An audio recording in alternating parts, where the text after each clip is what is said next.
Bro,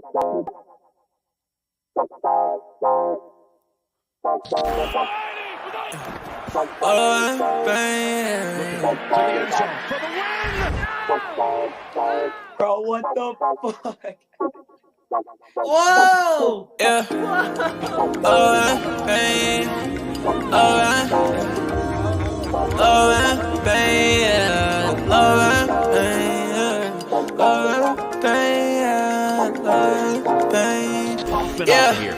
Yeah. Hey.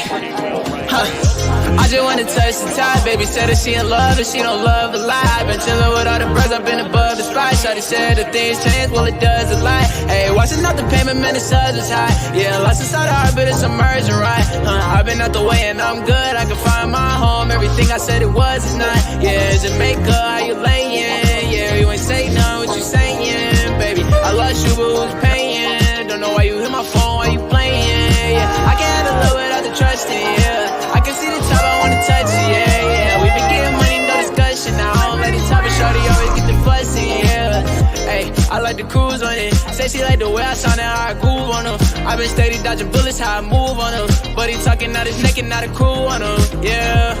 And I'm sliding. Shawty like the vibe, don't want the ride to end, yeah. To the nice end, yeah. To the nice end. I can always keep the cool, I'm never fighting. Man, I love was all the cake without the icing. Now I found new love, different pricing. And it won't cost my soul, no devices. Yeah, I ain't got a plan for it, I'm the man for it. Silver Brody couldn't stand for it, it's very important. I've been off the edge, I've been feeling the wind blowing. I can lose my head and my heart, but they been gone. I just hit the edge of stairs when it's dead time. I just lost promises, I regret mine. I just gained a lot of love on the west side. I'm the go, but I would never be the best guy. You might take me out of business like I'm Best Buy. Talk about the good or maybe two and I know that's right. Yeah. Talk about it good or maybe two and I know that's right. Thinking about the future looking good and it's the best side. I remember. Yo, what's going on, everybody? Welcome back to Ride the Tide Sports Podcast. My name is Tycho. I'm here with McDilly, the Wanderer, and Snoop Luke today. Happy to be with everybody. Finally back again, all four of us. It comes and goes, but we have the Wanderer back. Everyone is returned from their respectful trips.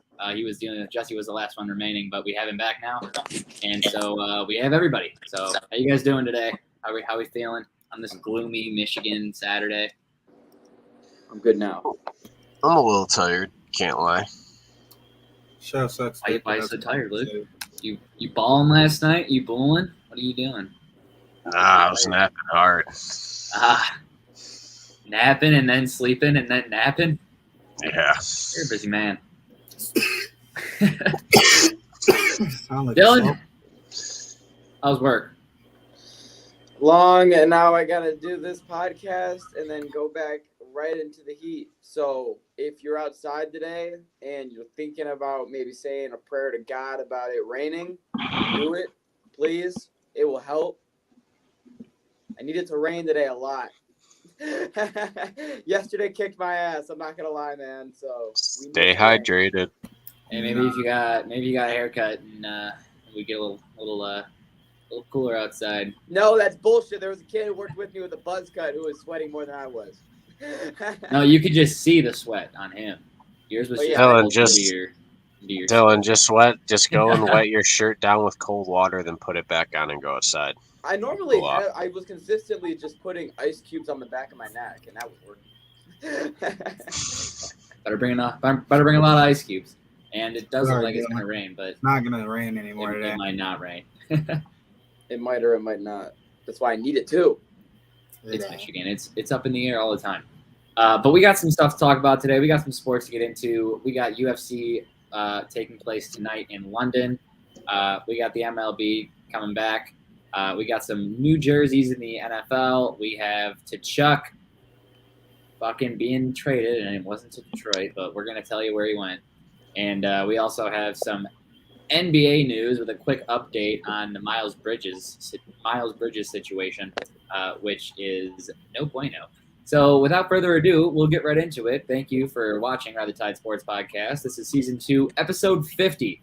So we're going to start off with the MLB update, starting with a complete and utter routing of the Boston Red Sox, who were dismantled at their home field last night, and it was brutal. So let's start with that, and just Dylan, tell me about what the hell went down here.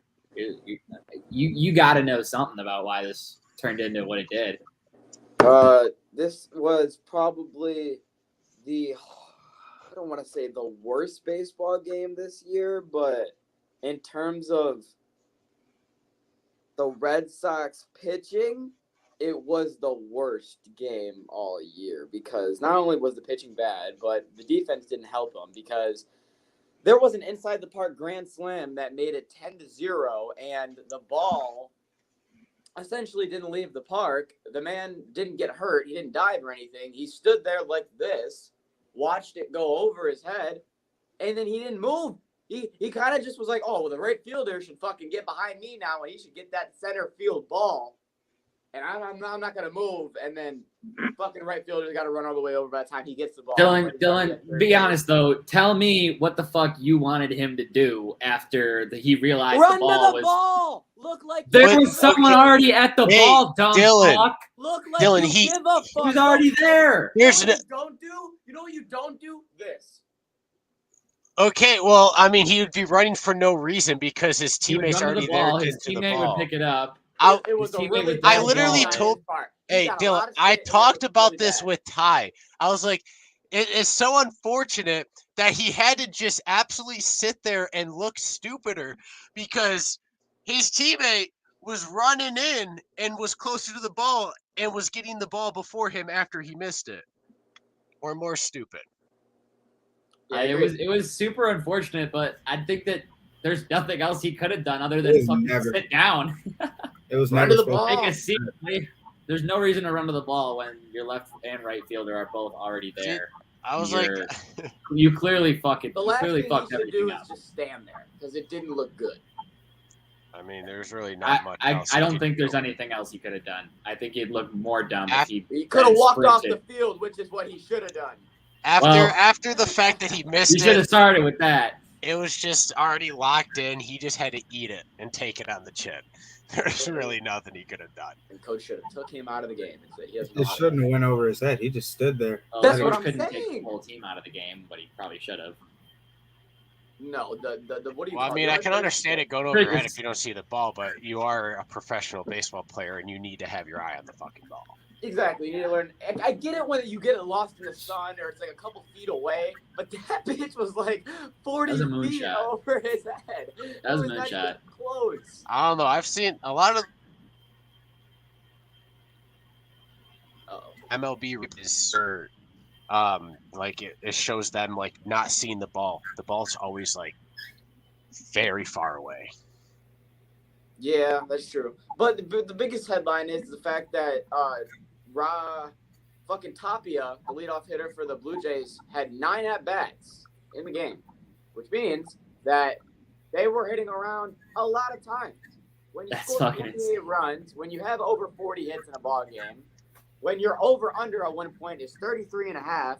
Which they did not hit. They got to 33. No, they didn't. But people are going to get hits, and I think that the best part is that while the score was 23-2, somebody proposed in Fenway. Like they do the proposals. If there was ever a was worse game 23-2. to propose at, I don't think there was one.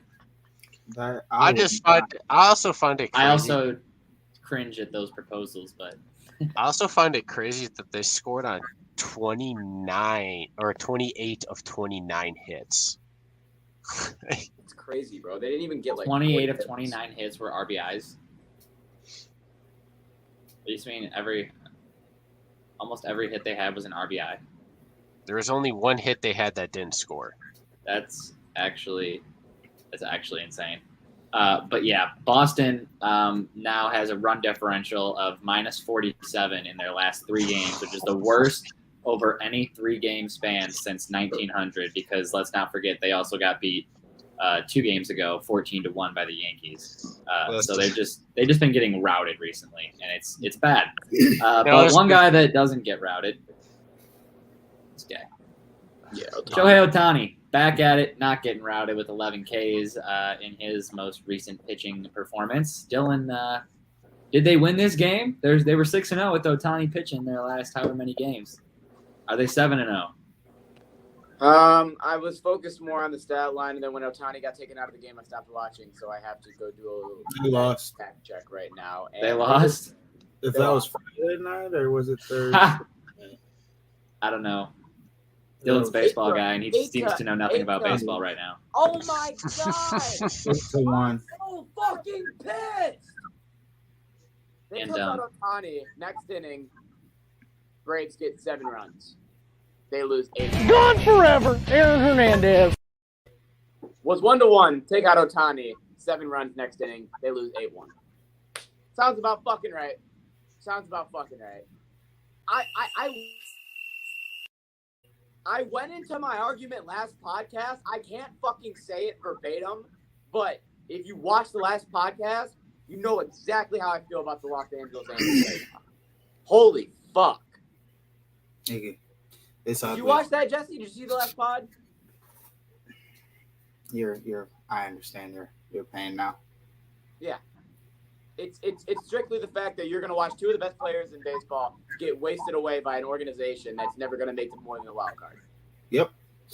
And it's fucking annoying, bro, because I want to watch the best players in baseball be in good teams. I don't want to watch them get wasted away sitting in the fucking Angels. I know, right? They're on the wrong LA team.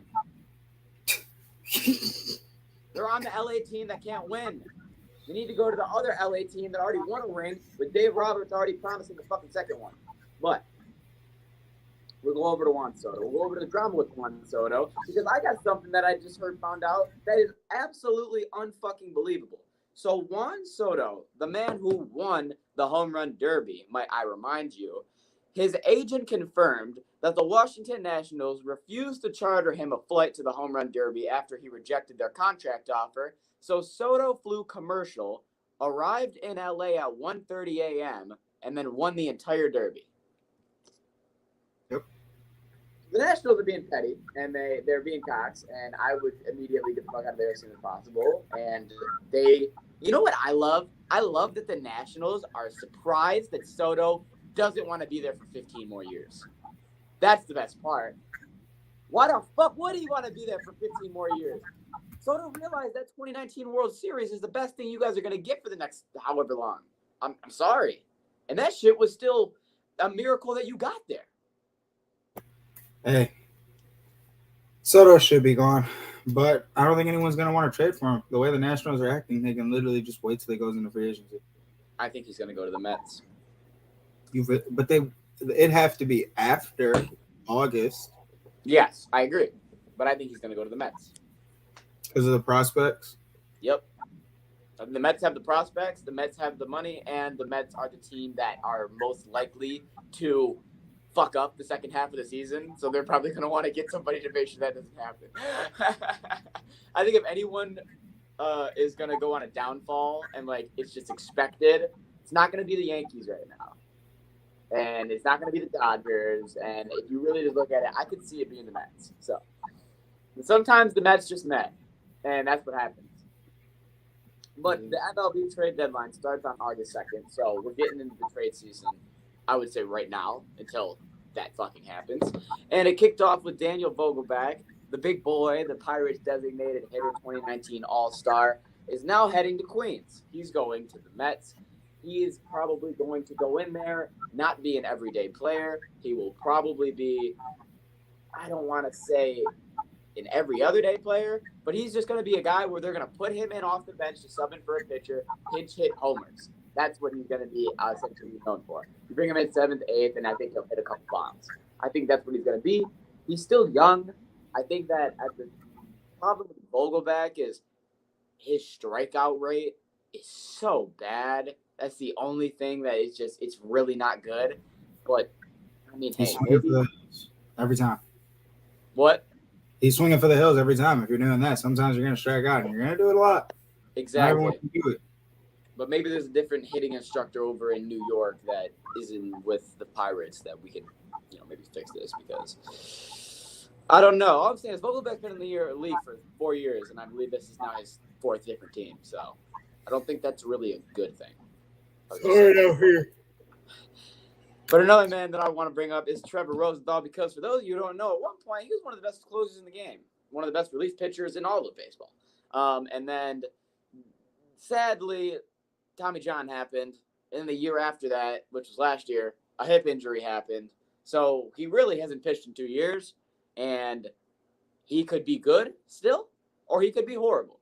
But the reason why this is interesting is because he just got signed to the Giants. So the Giants got him on a 1-year, $4.5 million deal. Now, this could end up being a steal if Rosenthal is even 70% of what he used to be, because the Giants are already in a situation where they don't need bullpen help, in my opinion. I think they already have a very solid bullpen. So I think Rosenthal is somebody that if he comes in and he starts struggling, you are in a position where you can just get him out, or you can send him down. You don't need him in the big leagues right now. But if he does good and he looks like the old Rosenthal, the old MLB All-Star Rosenthal, you just got an all-star pitcher. It's wrong button. It's not that big of a risk for the reward. Low risk, high reward. Right. I think it's a great spot to be in if you're the Giants. Okay, you know what? You didn't even toss that much money at him either. I think it's a really good spot to be in. 4 or 5 ain't nothing the same thing. Nah, San Fran don't give a fuck. They're fine with that money. So we also got the bad news. It's good news in Miami. But the bad news is fucking bad news. So the bad news is Jazz Chisholm broke his back from carrying the entire team the first half of the season. Oh, wait, no, that's not the injury report.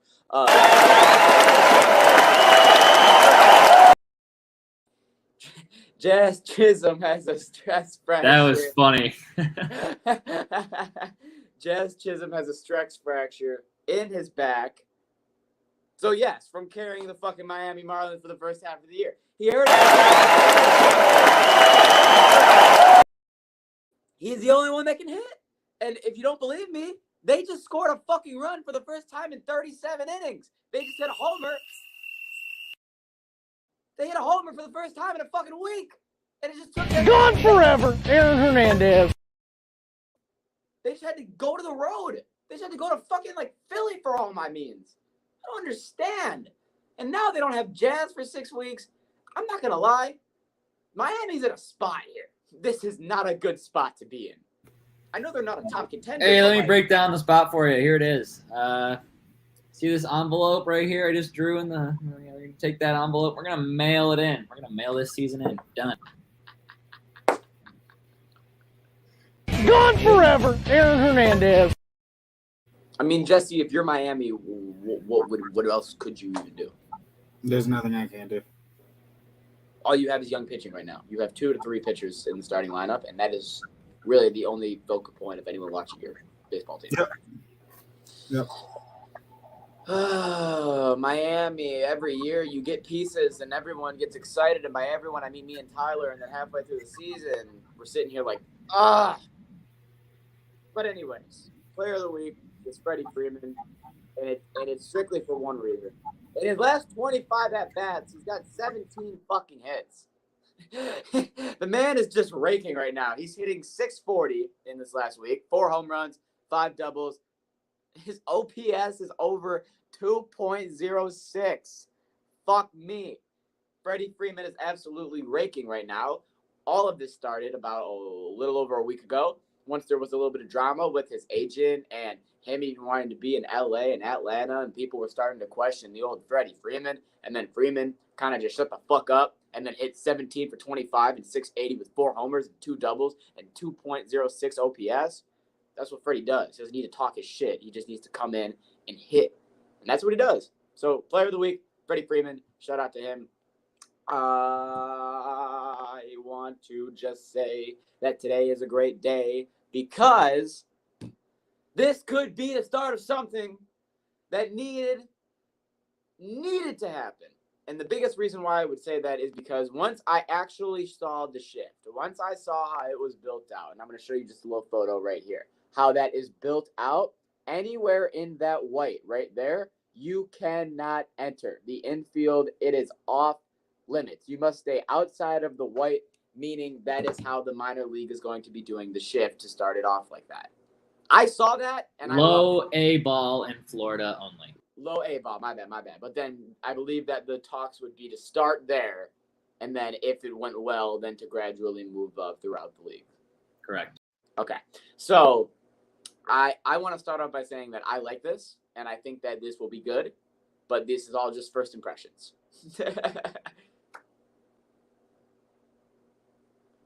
So who can't go in there? The second base and the shortstop, depending on what batter and what shift. Okay.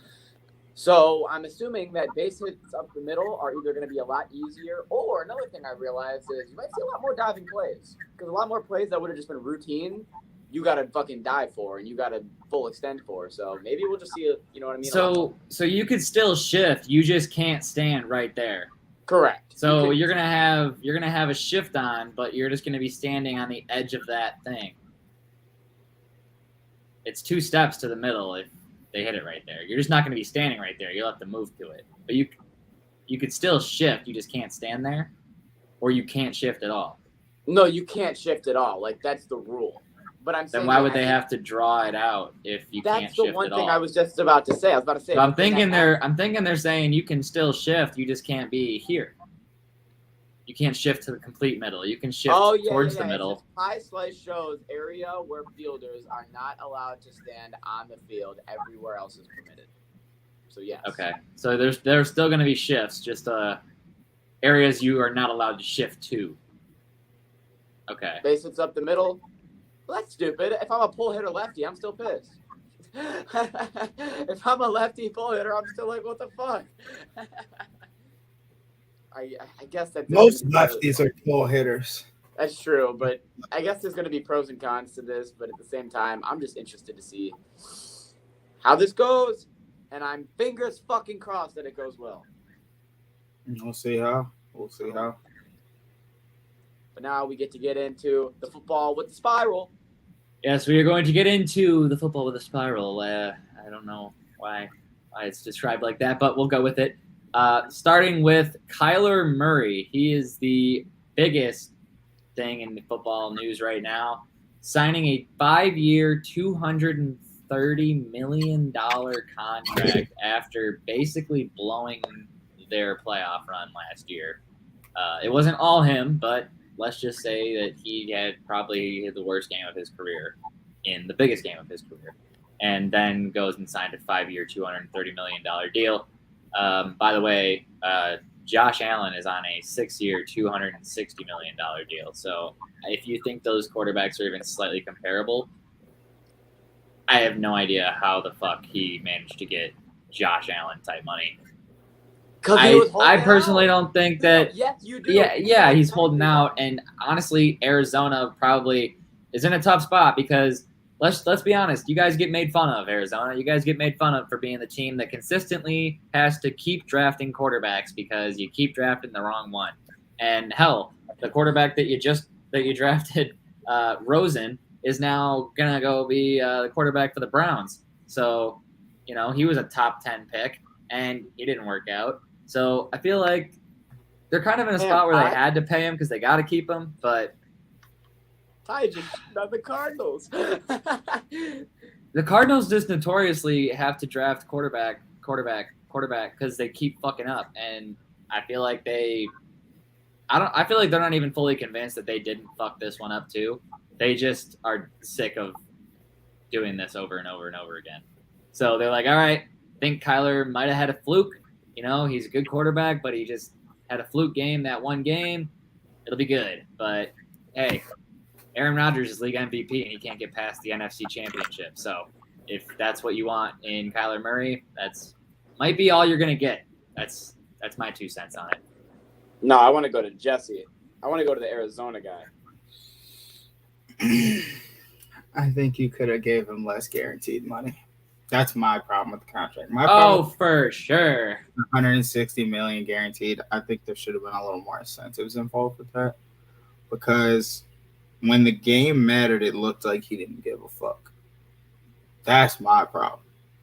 When y'all was in it, the Rams make it tough. The Rams are a hard team, but you literally looked like you couldn't give a rat's ass if you were there or not. And I just feel like that's poor sportsmanship and not the kind of teammate you want. So you need to earn your money if you're going to stay here. And nigga, you was about to switch to baseball, and you've been doing this whole fiasco of a trip just to get a contract. And I don't know. I'm pretty sure they lost Chase Edmonds. I don't know what the team's going to do. It's not looking too hot. But it is Cliff Kingsbury's third year as a coach. Him and Kyler have been on the same page year one. We'll see where it goes. But damn, that's a bad contract. I think the only thing that I really just don't like is the fact that this motherfucker is just, I don't think he knows what he wants, or the way that he does it, just I don't like it. It's almost like when everything's going well, oh, he's smiling. He's so happy. Kyler just says, nowhere else he'd rather be than Arizona. Remember when they started off the year 7-0? Oh, my God, this man Kyler was on top of the world. Even when he wasn't playing, even when he was injured, he was still fucking happy at camps and, fucking on Twitter and shit. And then all of a sudden, when shit goes wrong, it's, I'm holding out for a contract. Do I even want to play football? Maybe baseball's the move. I feel like when shit is good, he's happy, but when shit is bad, it's all like, I'm gonna start rethinking shit. Or I just don't like how he does that. It's all, when it's good, it's really good, and when it's bad, it's really bad. There's no middle ground with him, at least that I'm seeing. So I don't like that. Luke, you're an Arizona guy. What's your 2 cents?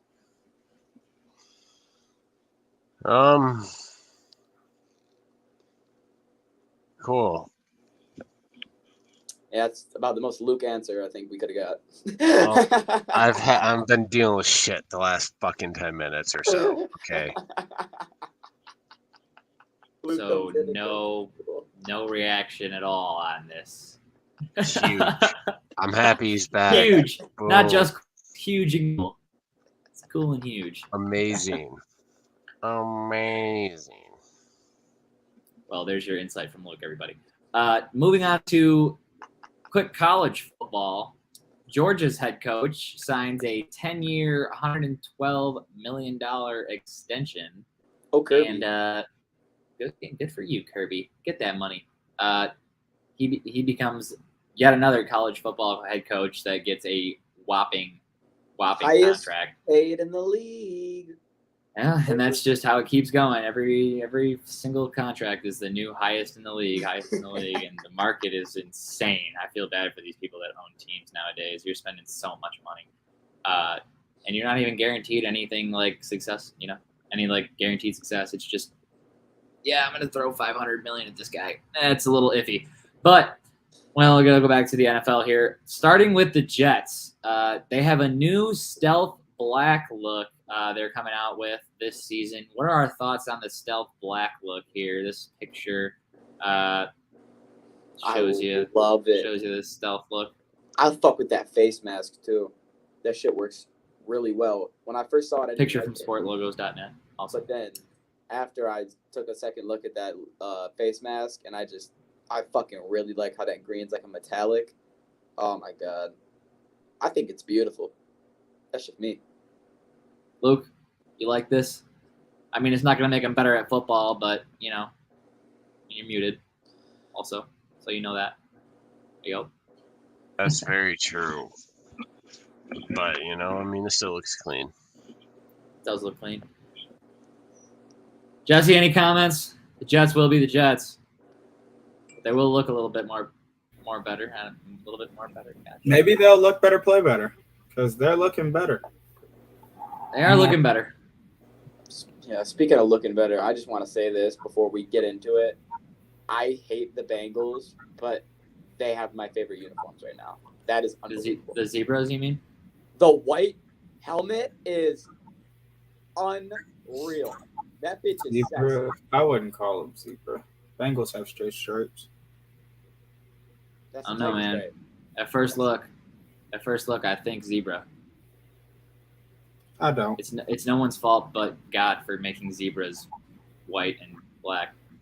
I think white tiger stripe. I'm not gonna lie. I don't see zebra. I just think zebra initially. I like them. I think they're cool. Those are insane. But I think zebra. I think those are some of the. I think they should have just did the helmet. I don't know if they should have done the whole full jersey. I like the whiteout. That's damn near. Hold on. I swear that's pretty much what the jersey is. It's pretty close to the white jersey now. I think it is.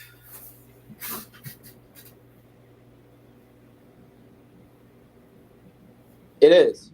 Yeah. They They didn't change the jersey. just added a stripe. They added a stripe. You have 2 stripes. 3. Right? I have 3. Oh, Yes, yeah, 3. they added a stripe. Wait. Is that 3 or 4? No, 3? he said there was 3. There's been Wait, 3. yeah, There's then still yeah, 3. then that's the same jersey, yeah. It's just It's Yeah, same jerseys. I was like, I feel like the jerseys. So they'll I like probably, the helmet. only just change the helmet. But those are the newest, the 2 newest helmets that we have in the NFL. Where's the still waiting for Lions at? That's what I'm saying. I'm still waiting for the Lions to come out with one. Yeah. Where's that one at? But that's all we have for the NFL news. So we're going to jump into hockey. So NHL update here. The first thing we got to talk about, we talked about it last podcast, was Tkachuk was the next big thing on the market. He was the next guy that was going to be dealt. And he was dealt to the Florida Panthers. Tampa Bay didn't win the cup this year. Florida said, okay, we need to win it next year because Tampa didn't win it. Florida needs to keep winning it. So they said, we're going to go get Tkachuk, and you're going to do whatever it takes. So, Dylan, details.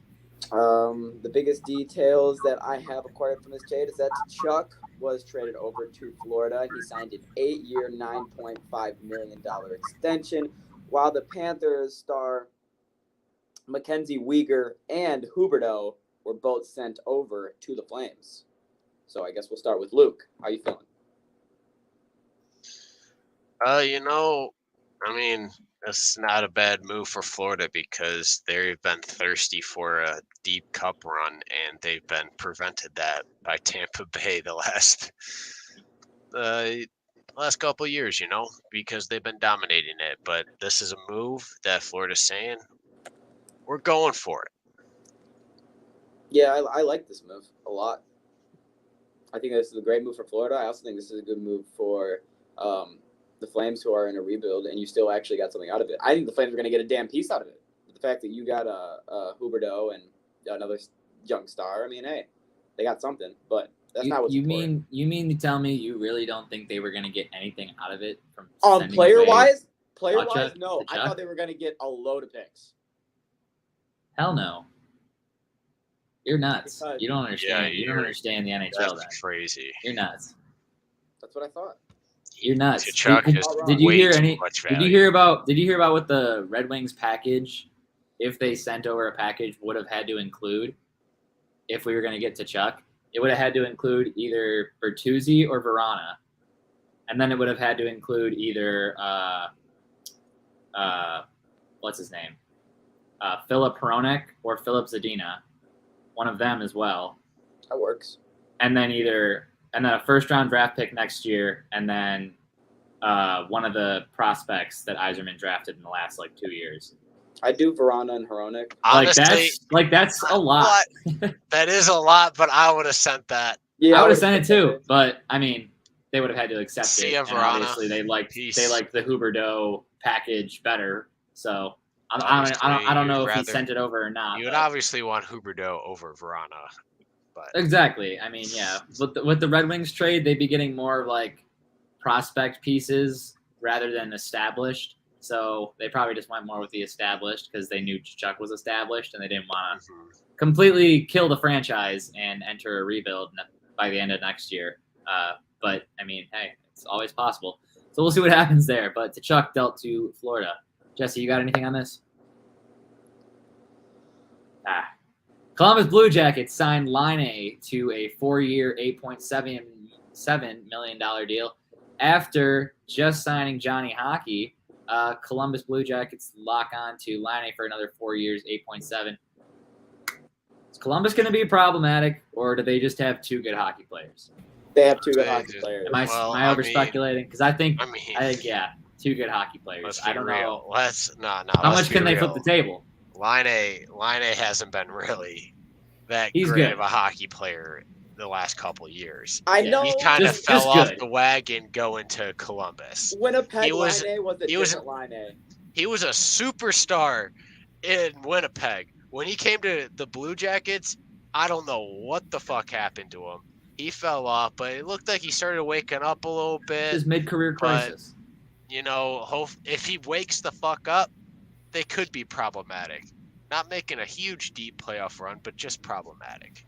Yeah, I have to agree. When Line A was on Winnipeg, he was one of my favorite, if not top 3 in the league. I just loved him. I don't know if it was the flow and just the last name and all of it, just watching him play. It was a combination. It was a combination of the pieces, and Winnipeg was just a fun team to root for that year. But Line became one of my favorite players in the league. So when he went over to Columbus, I was honestly a little pissed because I was like, what is he going to do in Columbus? And he hasn't really done anything yet. So I kind of would have to agree with Luke, where when you put up the numbers that he had put up in Columbus, it's been a significant drop in Winnipeg. It's been a significant drop now in Columbus. I agree, and I definitely think that Line always he reminded me of that blonde guy from Goon 2. Yeah, and that always cracked me up because I'm like, dude, you look just like this badass like motherfucker that just punch people in the face. But the Sharks hired David Quinn as their head coach, former head coach of the Rangers. The Sharks are just, we know, in a very slow rebuild situation here, and head coach is part of it. So David Quinn has been assigned the new head coaching position for the San Jose Sharks. Best of luck. Good luck to you, David Quinn. Yeah, best of luck, my guy. That's how the Sharks make me feel. He's probably good if he was the head coach at Boston University. That's a pretty damn good hockey program. Yeah, no one said he was bad. Okay, now. It's just, The NFL's Sharks different, are or NHL's a different game. So Thanks. we'll see how he can adjust. We're gonna move on now to the NBA update. We only have one thing to talk about on the NBA update, and that is Miles Bridges facing some hefty charges here. Miles Bridges is looking to be convicted for, I believe it was 11 and a half years, if convicted, for the allegations against him, essentially. Dylan got the details here. I'm gonna flow. Yeah, it is 11 years and 8 months in prison if convicted on domestic violence charges. Essentially, this man went from a max contract to a max sentence. That shit is bad, man. That shit is not good. 11 years. That is basically your Nowhere NBA near max career. sentence. That's your NBA career. But he wanted to be a rapper anyway, so his first day out song will be pretty good.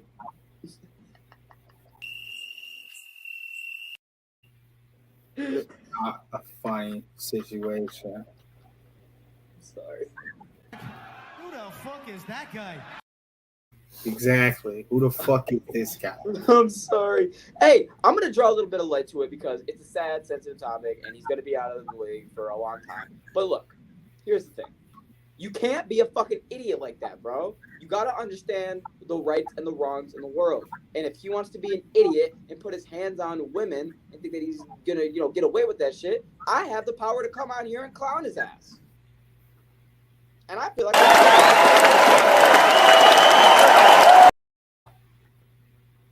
that's how I feel. So, honestly, I think that this man deserves the joke, deserves the hate, because there's no excuse for the fact that you had to beat the shit out of your girl. Sorry. I heard the hate first, then I felt like you were joking, but it didn't feel like you were joking on him. But It was half joking, but there was a little bit of like fuck you in there because I don't fuck with that. I feel like most people do. No, people don't. And I would say that for his It's just NBA crazy. career, You could look at his Twitter, and he had a tweet about treating women right and making sure that we take care of our women. right? God, man. Like a couple months ago. I mean, I think Yeah, that was Mother's Day. Don't get it twisted. All right. Moving on. We got some UFC coming up in the podcast. We'll be right back. Hey everybody, what's going on? Taking a quick break in the action here to tell you about sixpackcoverage.com. Make sure you guys check out sixpackcoverage.com because, hey, that's where you find our podcast as well as other sports, finance, food, travel, fitness, and entertainment podcasts for your own personal needs. You know, whatever you're into, hop on there, check it out. Sixpackcoverage.com also has a shop where you can shop for all your favorite six-pack coverage wants and needs like flags and t-shirts, including the Ride the Tide t-shirt, which is out now. Be sure to check out sixpackcoverage.com today. I'm talking in guap, now I'm speaking it fluent. When I hit the road, I won't leave till I do it. Acting out of hand, I'm like, be what you doing. We started off good, can't believe that we ruined it, yeah. I tried to fix with a sewing kid, yeah. I tried to fix it, you know I did, yeah. I tried to fix it, you know I did, yeah.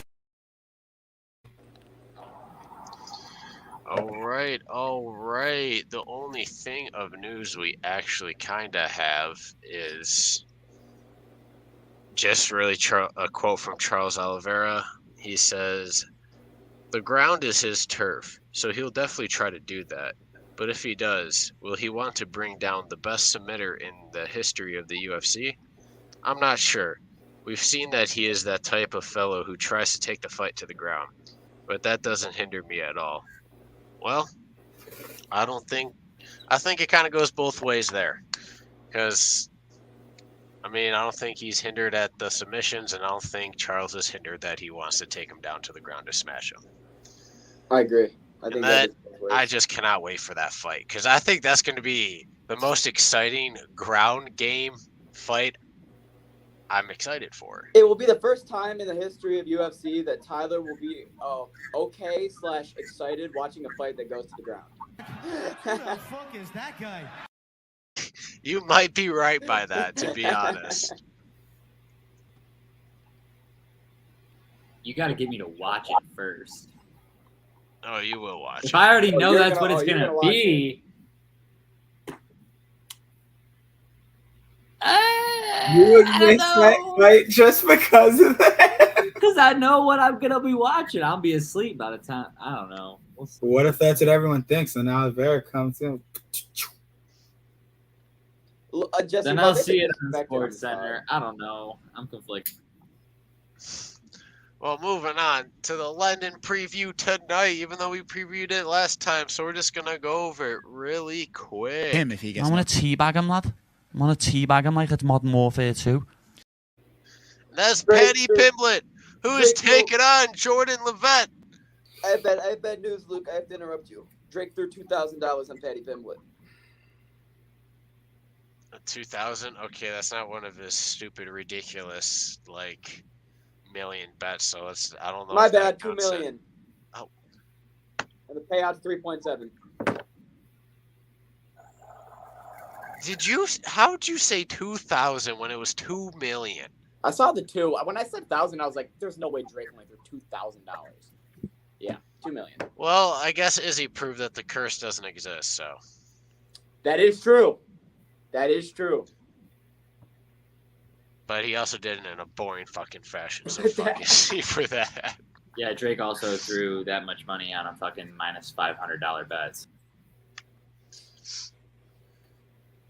Yeah, Paddy is minus 275 for this fight.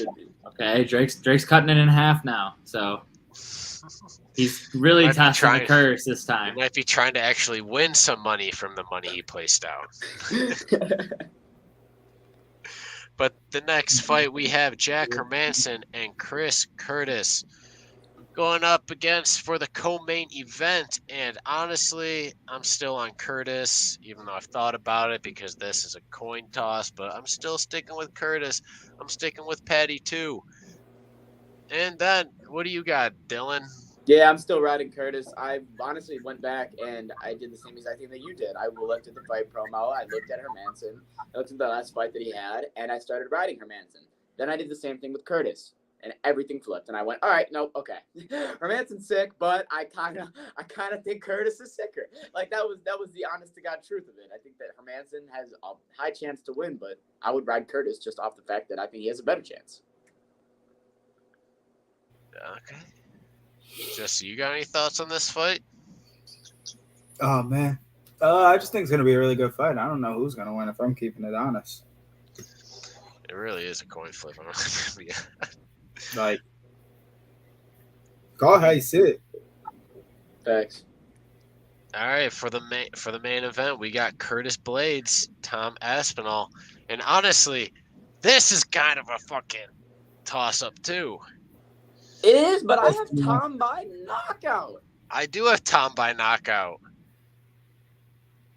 So we're all Aspinall. Blade still scares me though because his ground game is fucking lethal.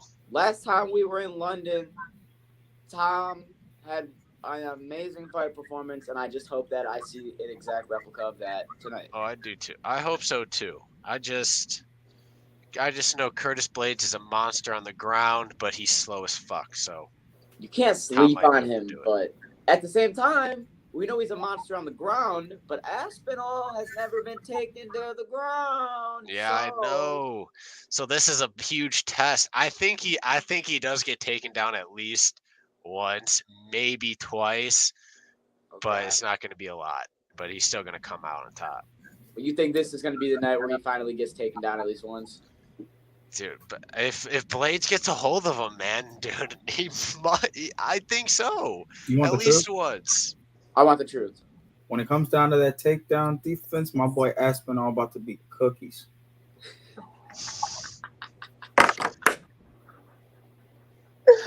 I wasn't ready. Who the fuck is that guy? Hey, man, I'll give him all the credit if he does, because I want him to win. I would love that because I don't want him to even chance to get taken on the ground by Curtis. But Curtis is a huge threat on the ground, and it scares me. Oh my god. Cookies. Where do you Those cookies were looking tough too. That's all I gotta say. You saw the cookies. I want to teabag him, lad. I want to teabag him like it's Modern Warfare 2. For the uninitiated at home, what is teabagging? I want to squat as close to his head as I possibly can without the ref shouting at me. Okay. Just squat up and down like I'm on Modern Warfare. Ah. All right, boys, with that being said, thanks, Patty. We're going to get into the midweek shenanigans recap. Luke, I know that your midweek shenanigans pick was actually set to happen tonight, so you're just going to have to make another pick for the weekend best bets, and we'll just get to both of yours on the next podcast. Dylan, your midweek shenanigan, how did that go? I finally won my first one. Thank you, everybody. Miami made it. I needed that. Miami made it a 9th consecutive game of not getting a home run and a 5th consecutive game of not getting a run. That's what Miami did. So mine did not hit because Miami didn't know how to play baseball. They forgot about the offense part. I get it. It's confusing. There's two sides. I get it. Hey, look, Detroit forgets about it all the time, and we just pretend like offense is not a part of the game, and we're just only supposed to have pitching. But Miami does the same thing, and those are my two favorite teams. Anyways, yeah, we'll move on here and get into the weekend best bets. Luke, you don't have one to recap, so we'll start with you for the weekend best bets at least, and let you kick it off here. So, weekend best bets, here we go. All right. Well, I might just do it and just stick it on the same fucking night and go Tom Aspinall, 2nd round KO. Okay, another KO. Look at that. Fellas, the fight night, it has to be banging if Luke wants to be winning some money. So if you're on Luke's side, you're praying for a good fight night tonight. Dylan, we'll go to you next. Weekend's best bets. What do you have for the people? All right, I have a little 2-for-1. I would take the Cleveland Guardians to beat the Chicago White Sox and take Tristan McKenzie over 5.5 strikeouts. Say that one more time. Guardians to beat the White Sox and Tristan McKenzie over 5.5 strikeouts. All right. Over 5.5 strikeouts and a dub. That's the parlay you got from Dylan. We move on to the Wanderer. Weekend best bets. Jesse, give the people a lock. Now listen, this hurts to say it, but it is indeed a lot. And it's plus 280, at least if you're on FanDuel. So we're going to make some money. It's motherfucking Joe Ryan, 6+ strikeouts, and the Twins to win. Okay. I like that. This man is fading the Detroit Tigers, and there is nothing, and I mean absolutely nothing wrong with fading the Detroit Tigers. So I think that's a great idea. I'm going to go over to the New York Yankees and the Baltimore Orioles game over on FanDuel. I'm going to go to hit a home run. Aaron Judge, even though he hit 2 yesterday, I feel like he is just stroking right now. So I'm going to go Aaron Judge to hit another home run and the Yankees to win. That right there is plus 273, and that'll get you a decent little payout there on that little same game parlay. And that is my weekend best bet. And those are the boys' weekend's best bets. Thank you for joining us for weekend best bets. Before we absolutely fluff off out of here and get the rest of our weekend started, does anybody have anything else they would like to bring up? JT Barrett has joined the Lions offensive staff. And that is, yes, the JT Barrett you are thinking of. From Ohio State, JT Barrett? Yes.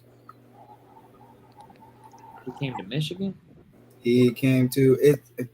Oh, this just happened, like right now. Yes. He's the offensive assistant. I'm here for it, actually. And he played for the Saints for a little bit with Dan Campbell. Just a little bit. There's the connection. I was waiting for it. So, yeah, I like that. And also, Matthew Stafford finally got an Instagram, and his first picture is with that ring flashing. Hey, my guy. It's his only picture. Hey, my guy. You know what? It's the only picture he needs. He should just never post again now.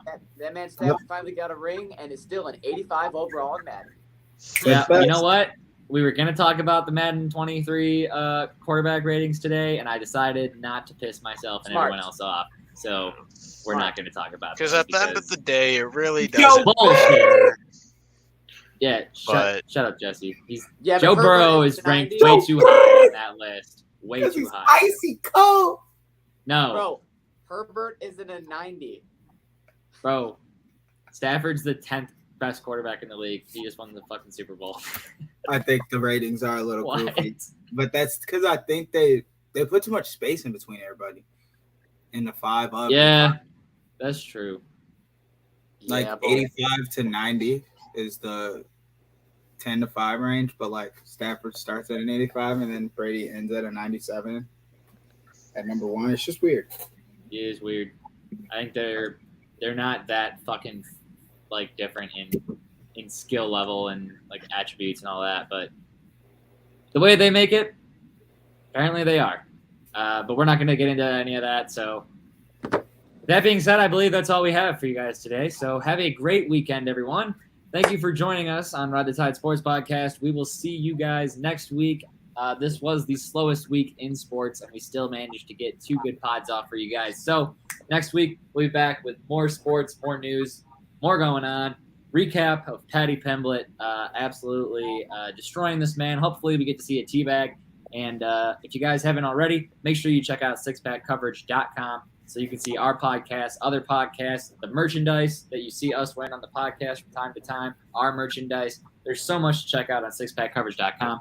So make sure you check out sixpackcoverage.com today. Luke gets his Jesus hair out of the way. You can see that six-pack coverage pocket tee right there. I'm wearing the dark blue pocket tee right now. Great quality. I wear this shit every week, and it's amazing. So check out sixpackcoverage.com today to get yours. We'll see you guys next time. Until then, Patty Pimblett, take us out. I want to teabag him, lad. I want to teabag him like it's Modern Warfare 2. For the uninitiated at home, what is teabagging? I want to squat as close to his head as I possibly can without the ref shouting at me. Okay. Just squat up and down like I'm on Modern Warfare.